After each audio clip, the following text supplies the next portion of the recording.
अस्सलाम वालेकुम, welcome to my YouTube channel kitchen with Sam. तो टर्किश स्टाइल चिकन सूप बनाने के लिए सबसे पहले मैंने कढ़ाई ले लिया और उसमें 2 टेबलस्पून ऑयल डाल दिया था। यहाँ पे मैंने जो है वो 3 पाव के करीब बोनलेस चिकन लिया है और आप लोग जो है यहाँ पे ब्रेस्ट पीस भी ले सकते हैं। इसके अलावा आप लोग जो है चिकन विद बोन्स भी ले सकते हैं, आप लोगों की अपनी चॉइस के ऊपर है। इसको हमने 1 से 2 मिनट के लिए ऑयल में अच्छे से जो है वो फ्राई कर लेना है ताकि चिकन की जो स्मेल होती है वो ना आए। अगर आप लोग मेरे चैनल पे नए हैं तो चैनल को सब्सक्राइब कर दीजिए, बेल आइकन के बटन को प्रेस कर दीजिए ताकि मेरी आने वाली हर नई रेसिपी वीडियो आपको जो है बर वक़्त मिल सके। और प्लीज़ जो है वो मेरी रेसिपीज़ को ट्राई भी किया कीजिए और मुझे फीडबैक से कमेंट्स में आगाह किया कीजिए।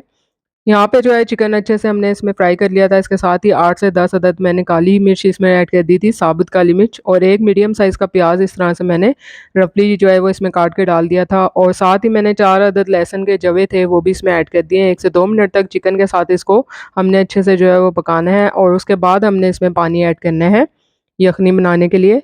तो यहाँ पे मैंने इसमें 4 से 5 कप के बराबर जो है वो पानी ऐड कर दिया था। आप लोग जो है वो चिकन की क्वांटिटी के हिसाब से इसमें पानी ऐड कीजिएगा। अब हमने इसको जो है वो 15 मिनट के लिए पकाने के लिए रख दिया है। साथ ही मैंने इसमें हाफ़ टी स्पून जो है वो नमक भी ऐड कर दिया है।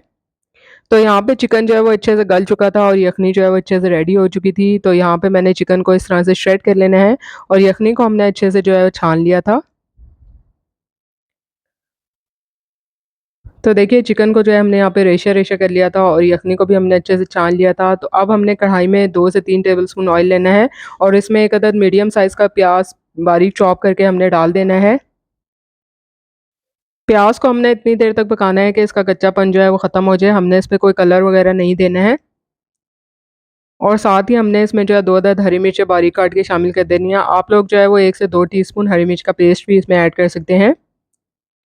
साथ ही अब हमने गाजर थी जो बारीक लंबाई में हमने जो है कटिंग कर लिया था वो उसको भी ऐड कर देना है। इस स्टेज पर आप लोग चाहें तो शिमला मिर्च भी ऐड कर सकते हैं। गाजर को हमने 2 से 3 मिनट के लिए अच्छे से सौते कर लेना है मीडियम फ्लेम पर। और उसके बाद हमने इसको गाढ़ा करने के लिए यहाँ पे जो है मैदे का इस्तेमाल किया है। तो 3 टेबलस्पून मैंने इसमें भर के मैदा डाल दिया है। मैदे को हमने 2 से 3 मिनट के लिए वेजिटेबल्स के साथ अच्छे से जो है वो भून लेना है। और फिर हमने जो है वो इसमें थोड़ी-सी यखनी ऐड करनी है। पहले इसको अच्छे से मिक्स करना है ताकि इसमें कोई लम्प्स वगैरह ना बने। तो यहाँ पे आपको कोई स्पेशल इसके लिए सॉसेस वगैरह बनाने की ज़रूरत नहीं है, झटपट आसानी से जो है ये सूप बन जाता है। बारिशों का मौसम है तो आप लोग जो है वो सूप भी बनाइए। तो यहाँ पे जो है विस्कर की मदद से इसको अच्छे तरीके से मैंने मिक्स कर लिया था।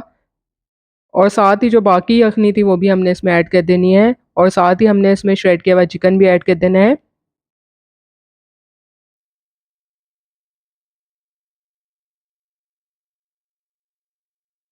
अब यहाँ पे मैंने इसको कलर देने के लिए इसमें जो है वो कश्मीरी लाल मिर्च का पाउडर 1 टीस्पून ऐड किया है।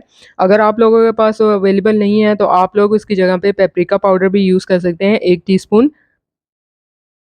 अच्छे से हमने इसको मिक्स कर लेना है। इसके साथ ही मैंने इसमें नमक भी ऐड किया है 1 टीस्पून, क्योंकि हाफ़ टी स्पून पहले मैंने यखनी में भी ऐड किया था। आप लोग जो है वो चिकन की क्वांटिटी के हिसाब से ऐड कीजिएगा। 1 से 2 उबाल आ गए थे इसमें, तो साथ ही मैंने 1/4 कप जो है वो इसमें स्पैगेटी भी ऐड कर दी है। आप लोग चाहें तो नूडल्स भी ऐड कर सकते हैं। अच्छे से जब स्पैगेटी जो है वो इसमें गल गई थी तो मैंने 1 टेबलस्पून इसमें सोया सॉस डाला था और साथ ही 1 टीस्पून मैंने इसमें काली मिर्च का पाउडर ऐड किया था। सारी चीज़ों को हमने अच्छे से मिक्स कर लेना है। और साथ ही हमने जो है ना इसको मज़ीद मज़ेदार बनाने के लिए इसमें जो है वो केचअप का इस्तेमाल किया है 3 से 4 टेबलस्पून। कलर भी इसका बहुत अच्छा आता है और इसकी वजह से टेस्ट भी इसका बहुत ज़्यादा लज़ीज़ हो जाता है। अब हमने इसको 1 से 2 उबाल आने तक पकाना है। तो यहाँ पे मैंने जो है ताज़ा हरा धनिया भी शामिल कर दिया था और सूप जो है वो ऑलरेडी हमारा जो है गाढ़ा हो चुका है। तो हमने मीडियम फ्लेम पर इसको 1 से 2 उबाल आने तक अच्छे से पका लेना है।